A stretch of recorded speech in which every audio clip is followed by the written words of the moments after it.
So I thought I'd try a video from a different angle instead of sitting down, standing and talk. And I try to keep my videos below 15 minutes, so it won't hurt you to stand up for 15 minutes. Um, One thing I want to mention, I say a lot, and I hate it. Um, See, I just did it again. But when I do these videos, it's not rehearsed. I'm really just running my mouth. Um, I don't have bullet points written down anywhere, and I'm also filtering myself because it's a public platform. I don't work for myself. Um, People create narratives sometimes out of things, and things can get misconstrued and blown out of proportion. So I'm very conscious of that, and I try to watch what I say. And sometimes when I'm talking about something, specific examples are popping in my head, and I start thinking about it, like my mind just can't go left. So then I'm thinking about what I'm thinking about as I'm talking.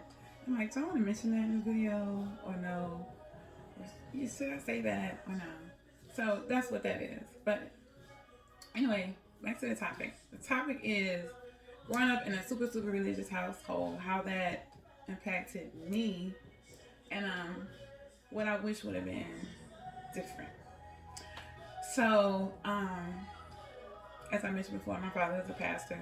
He was more of an evangelist, so he used to do the tent ministries and things like that when he was coming up. And he was coming up under the Kojic, if I'm not mistaken. It's been a long time. The Kojic umbrella. And early on, we were in church almost every night of the week. And everybody knows preachers' kids are typically in the choir, they're in vacation Bible school, they always want something with the church. So it was literally something almost 7 days a week that we could be doing in the church. And while we were in it, of course, it was fun. It was something to do. We're always around people, etc. It's not a bad place to. It's not a bad thing or a bad way to raise your child. I absolutely appreciate the foundation. The conflict with me came when I got out of my parents' household. Like, I have two brothers. I was the only girl. So I didn't get a chance to spend the night at other people's house. That was an absolute no-no. I really didn't have sleepovers my way either. My father was big on, even my mom, like they kind of old school. You don't bring outsiders into your house, period. So, there was no homeboys coming over, kicking it with my dad. He had a daughter and a wife. You just don't, you don't do that. You don't present the opportunity for an issue, if that makes sense. Now my brothers got to spend the night at their friend's house, and growing up, I didn't think it was fair and this and that. I'm gonna tell you right now, I'm so grateful because unfortunately, a lot of my female friends that did spend the night at this and that person's house were exposed to and experienced things that unfortunately had significant negative impact on their lives and still do to this day. So I'm grateful for that. I hope you can read between the lines with that. My father came home every night, as did my mom. They didn't do all this fussing and fighting. My parents did what I call fighting fair. You know, there was no slamming the doors and screaming and acting a fool, and they fought. Of course, they got angry with each other, but it was the way that I feel you're supposed to fight fair, right? So I don't know what this is. So I'm just trying to provide some background without getting too much. So then I remember, like, as I got older, I became a teenager. I had a best friend, and I remember I went to hang out, and I saw a mom and husband fight. I'm talking about they were cussing each other up and down, and I had never seen that. It kind of scared me because I felt like, seeing the type of argument that I had witnessed, if you talking to each other like that, like on that level, it's going to get escalated because you have, uh, you crossed the line of respect, right? On a whole nother level. And that's because of what I was used to seeing. You don't talk to somebody that you love that way. And if you do, you know, you've lost respect, essentially. And that's not where you want to be at a place when you're with somebody that you love or that you're in love with, that you have a family with, that you're building with, you're going with. You have to reach a point where you can respectfully disagree and have an argument without it being I hate you, you this, you that, you that. You know what I'm saying? To the point where the lines of disrespect cross. Then taking it a step further, when I joined the military, I have told many of my friends this, and people I've come across, I did not know that married people cheated.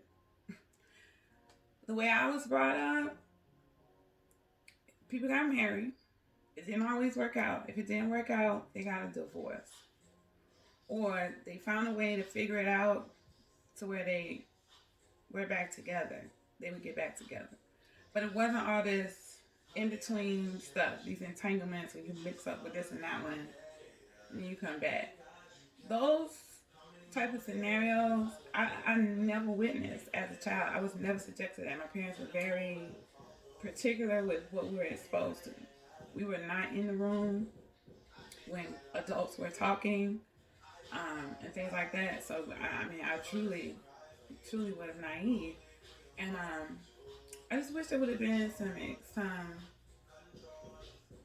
a little bit of exposure. You know what I mean? Because, and not necessarily when I was a child or anything like that. I'm not saying I would have wanted to see my parents cursing each other out and doing this and that and the other, or one person not coming home and this. No, I wouldn't want to see that. But knowing that it actually happens, and how do you deal with that? Because think about it. If you're sending your daughter out into this world, right? She meets a guy in college and they start kicking it.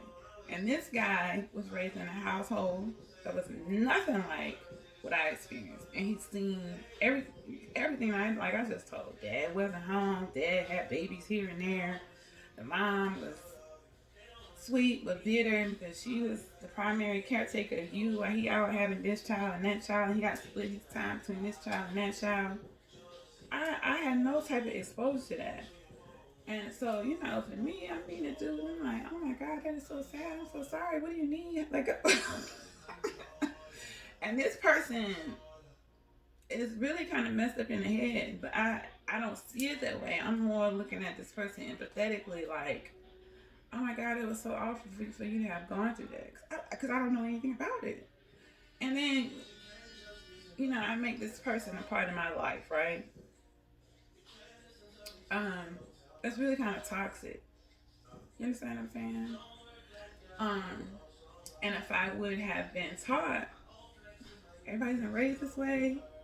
Sometimes people are exposed to things that are beyond their control, or,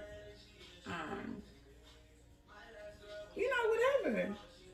It might would have made me think twice about getting involved with this dude that has all this baggage. It wasn't his fault, but he hasn't been taught the other way either. And this is all he knows, right? Are you following me? So that's what I mean when I say I wish there would have been more of a balance. I do recall times when my dad would ride us through the extreme poor parts of town, and he would take us through the parts of town where people had money.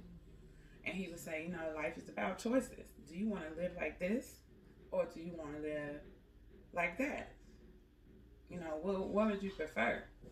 And the choices that you make will determine which direction you're going.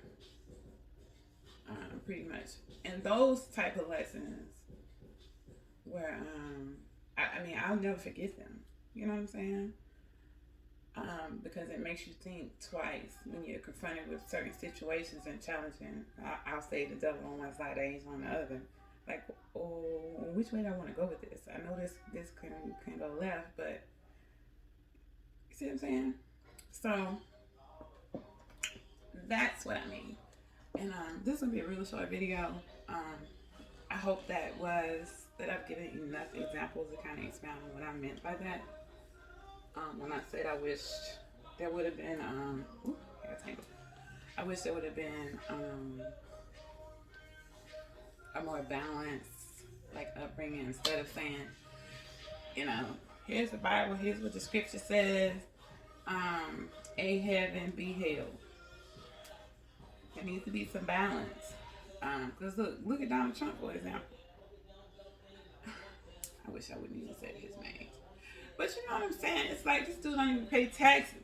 And he perceivably is living this high class, high value life, right?